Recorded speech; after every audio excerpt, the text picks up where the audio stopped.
चलो नमस्कार विद्यार्थी मित्रों, आज આપણે આગળ જોઈએ 3.2 માં દાખલા નંબર 1 એની રકમ વાંચીએ તો કે એક ફેક્ટરીમાં 75 કુશળ કારીગરોને આપવામાં આવતા દૈનિક વેતનનો મધ્યક કેટલો છે 280 છે, જ્યારે બિન કુશળ એટલે કે 125 બિન કુશળ કારીગરોનો દૈનિક મધ્યક કેટલો છે 150 છે। તો બધા કારીગરોના વેતનનો મધ્યક મેળવો। બધા કીધા છે એટલે કે એક કરતા વધારે છે અને બે મધ્યક દાખલામાં આપ્યા એટલે કે કીધું કે જે દાખલાની રકમમાં મધ્યકનો ઉલ્લેખ થતો હોય તેને આપણે કઈ રીતે ગણશું કે મિશ્ર મધ્યકની રીતે દાખલો ગણશું। તો આમાં કારીગરો આપણને બે પ્રકારના આપ્યા છે। 75 કારીગરો કેવા છે કુશળ છે 75 એની માહિતી શું કહેશું N1 અને N2 N2 આપણને કેટલા આપ્યા છે બિન કુશળ તો કે 125। તો પ્રથમ કારીગરોનો મધ્યક તમને રકમમાં આપેલું છે કે પ્રથમ એટલે કે કુશળ કારીગરોનો મધ્યક છે 280 અને x/2 નો મધ્યક પણ તમને આપેલો છે 150। કેટલો આપ્યો છે 150। તો હવે તમને કીધું છે કે બધા કારીગરોનો મધ્યક મેળવો એટલે કે તમને આમાં મિશ્ર મધ્યક મેળવવાનું કીધું છે। તો મિશ્ર મધ્યકનું સૂત્ર લખો x/c = n1 x/1 + n2 x/2 છેદમાં n1 + n2। ચાલો હવે n1 અને x/1 તો આ બંને બાજુ બાજુમાં આપ્યા છે એને લખી નાખો કે 75 * 280 + 125 * 150 છેદમાં તો કે n1 અને n2 75 + 125। चलो गुणाकार करो 75 गुणिया 280 जवाब આવશે 21000। 75 ગુણ્યા 280 જવાબ આવશે 21000 વત્તા 125 ગુણ્યા 150 જવાબ આવશે 18750 છેદમાં 125 વત્તા 75 આવશે 200। આગળ 21000 વત્તા 18750 કરશો એટલે આવશે 39750 ના છેદમાં 200। હવે આ સંખ્યાનો 200 વડે ભાંગીશ એટલે મારી પાસે આન્સર આવશે ભાંગ્યા 200 કરીશ એટલે આવશે 198.75। શું આન્સર આવશે 198.75। તો મારો મિશ્ર મધ્યક થશે 198.75। આ રહ્યો મારો દાખલાનો આન્સર। મેન કામ છે સૂત્રનું અને રકમ ઉપરથી તમારે n1 n2 x/1 અને x/2 એ મેળવવાનું છે બસ। બાકી તો ગણતરી કેલ્સીમાં આપણે ગણી નાખશું જે સાદી રીતે ગણીએ છીએ એ રીતે ગુણાકાર અને સરવાળો અને છેલ્લે ભાગાકાર ત્રણ જ વસ્તુ આવે છે એ પણ આપણે કેલ્સીમાં કરવાની છે એટલે આવા દાખલામાં વાંધો આવશે નહીં। ચાલો આ દાખલો ગણી નાખો પછી આપણે દાખલા નંબર 2 ઉપર જઈએ। ચાલો દાખલા નંબર 1 લખી નાખ્યા બાદ હવે દાખલા નંબર 2 ની આપણે રકમ તરફ જોઈએ।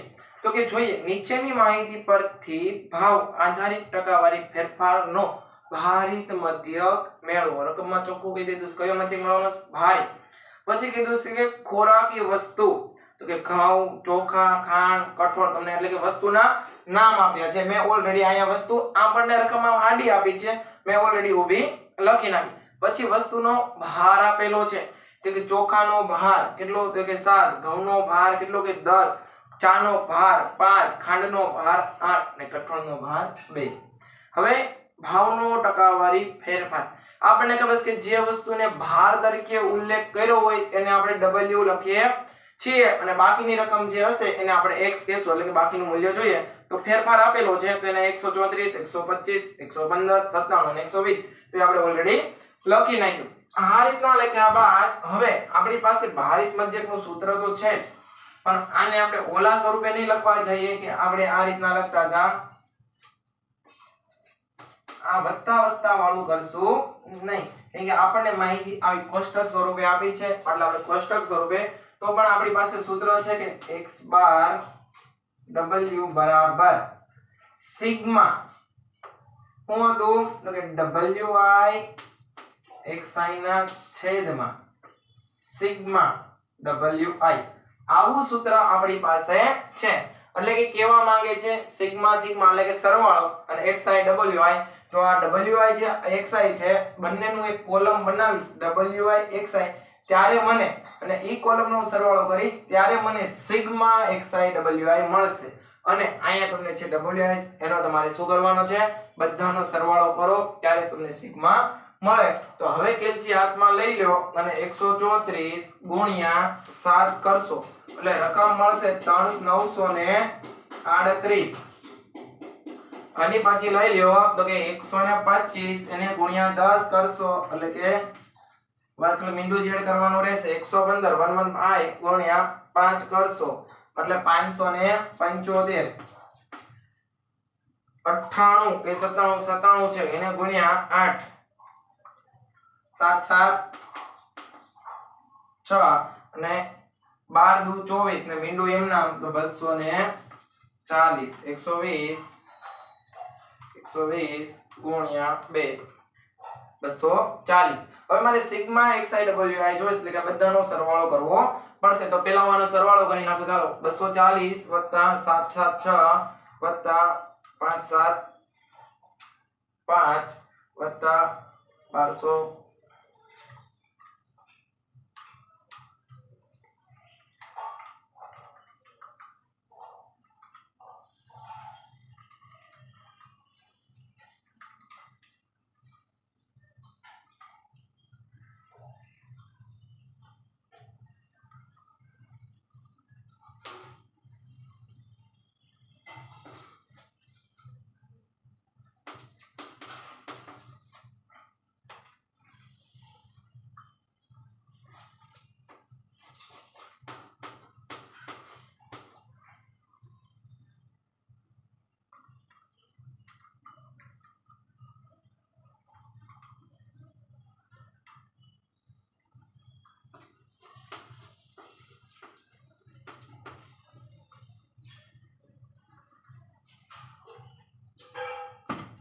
ચાલો આ બધાનો સરવાળો થશે 3779 અને આ તમને w નો સરવાળો થશે 32 તો આને આપણે ખાલી સૂત્રમાં એપ્લાય કરવાનું છે 3779 ના છેદમાં 32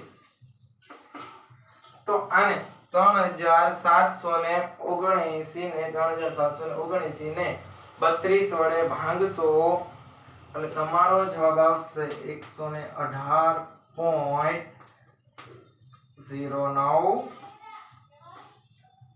આવો આન્સર આવશે એટલે આને 118.1 આગળ એક 4 થશે અને આગળ 1 થશે એટલે કે 1 લખી શકીએ છીએ અથવા તો 10 પણ કરી દો કાઈ વાંધો છે નહીં આ રીતે માહિતી આપી હોય ત્યારે આ રીતે દાખલો ગણો તો પણ આપણી પાસે આન્સર આવી જશે ચાલો લખી નાખો આમાં કાઈ તમને ન સમજાણું હોય તો કોમેન્ટ કરજો દાખલા નંબર 2 લખી નાખ્યા બાદ હવે દાખલા નંબર 3 જોઈએ તેની રકમ વાંચીએ એક ઓફિસમાં કામ કરતા 2 ઓફિસર 10 ક્લાર્ક અને 3 પટ્ટાવાળા સ્ટાફ પિકનિક માટે ફાળો આપે છે અને દરેક વ્યક્તિનો ફાળો નીચે આપેલા કોષ્ટકમાં તમને જોવા મળે છે તો જોઈએ ઓફિસર 1000 રૂપિયા આપે છે ક્લાર્ક 500 રૂપિયા આપે છે અને પટ્ટાવાળા છે એ 200 રૂપિયા આપે છે તો આમાં જો ભારનો ઉલ્લેખ નથી પણ ભારની સંખ્યા હંમેશા નાની હોય રૂપિયા હોય તમારા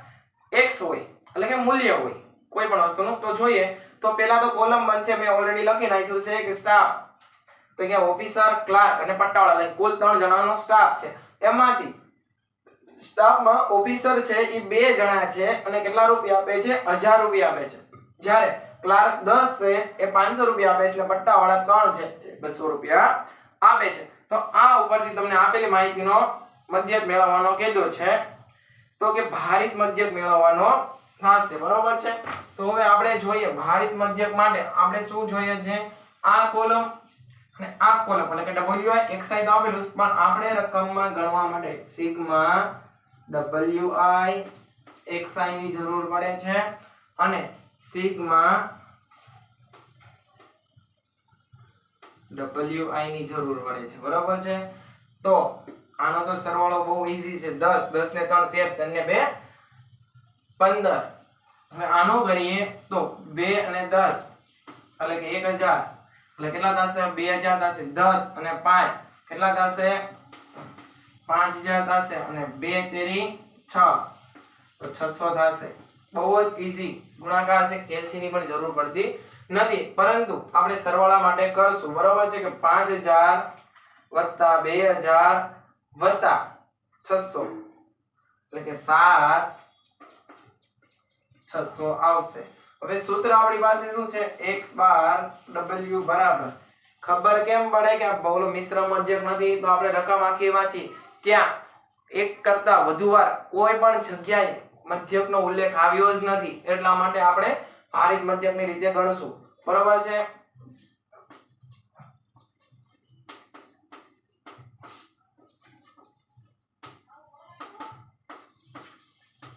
7600 ના છેદમાં 15 તો 7600 ભાગ્યા 15 કરો એટલે તમારો આન્સર આવશે 506.66 આ તમારો આવશે x બાર w ભારિત મધ્યક તમારો આટલો ઈઝી મળી ગયો। બહુ જ ખૂબ જ સરસ અને ટૂંકો દાખલો હતો 2 માર્ક થી 3 માર્કમાં પૂછાઈ શકે। ચાલો આ લખી નાખો પછી આપણે દાખલા નંબર 4 ઉપર જોઈએ અને આપણો સ્વાધ્યાય કદાચ 4 દાખલાનો જ છે તો 3.2 પૂરો કરી નાખીએ। તો છેલ્લો દાખલો ગણવાનો બાકી છે ફટાફટ લખી નાખો। ચાલો દાખલા નંબર 3 ગણ્યા પછી હવે દાખલા નંબર 4 ઉપર જવાનું છે। તો હવે એની રકમ વાંચું કે એક વિદ્યાર્થીને 7 થિયરીના પેપરમાં મળતા ગુણનો મધ્યક કેટલો આપ્યો છે 62 તો સાથે સાથે લખતા જઈએ। પહેલી તમને માહિતી આપી છે એને આપણે n1 લખીએ તો કે 7 એનો મધ્યક કેટલો છે તો 62 આપેલો છે। 3 પ્રેક્ટિકલની પરીક્ષાઓમાં મળતા તેનો ગુણનો મધ્યક કેટલો હોવો જોઈએ એટલે કે n2 આપ્યું છે કેટલી પરીક્ષા તો કે 3 પ્રેક્ટિકલના પેપરમાં એને મળતા ગુણનો મધ્યક કેટલો હોવો જોઈએ પૂછે છે x2 આ x1 આપ્યો તો x2 પૂછે છે અને હવે હોવો જોઈએ કે જેથી સંપૂર્ણ પરીક્ષામાં તેના ગુણનો મધ્યક કેટલો થાય 68 થાય। સંપૂર્ણ કીધું છે સંપૂર્ણ એટલે કે આખી પરીક્ષાનો મધ્યક તો કે x બાર c બરાબર 68 તમને આપેલો છે। તો ચાલો 68 તમને મધ્યક આપ્યો છે સંપૂર્ણ પરીક્ષાનો મધ્યક 68 થાય તો કે હા 68 આપેલો છે। હવે આપણે આગળ દાખલો ગણવાનો છે એમાં જોઈએ તો આ તમને કયું દેખાય છે કે દાખલાની રકમમાં એક કરતા વધુ વાર મધ્યકનો ઉલ્લેખ એટલે કે મિશ્ર મધ્યકની રીતે દાખલો ગણવાનો છે ને સંપૂર્ણ પરીક્ષાનો મધ્યક પણ આપી દીધો છે આમાં ક્યાંય ભારનો ઉલ્લેખ થતો નથી એટલે ભારિત મધ્યક આવે નહીં। તો આ રીતે રકમ વાંચતું જવાનું છે અને રકમને ઓળખતા પણ શીખવાનું છે। તો ચાલો x બાર c બરાબર n1 x બાર 1 વત્તા n2 x બાર 2 બસ બે લખીને જ આપ્યું છે n1 વત્તા n2। હવે x બાર c કેટલો આપ્યો છે 68 આપ્યો છે n1 અને n2 n1 અને x બાર 1 કેટલો આપ્યો છે 7 ગુણ્યા 62। હવે n2 તો n2 આપ્યું છે તમને 3 પણ x બાર 2 આપ્યું નથી। હવે 7 વત્તા 3 n1 n2 તો હવે જો અહીંયા 7 વત્તા 3 ઈ કેટલા થશે 10 થશે।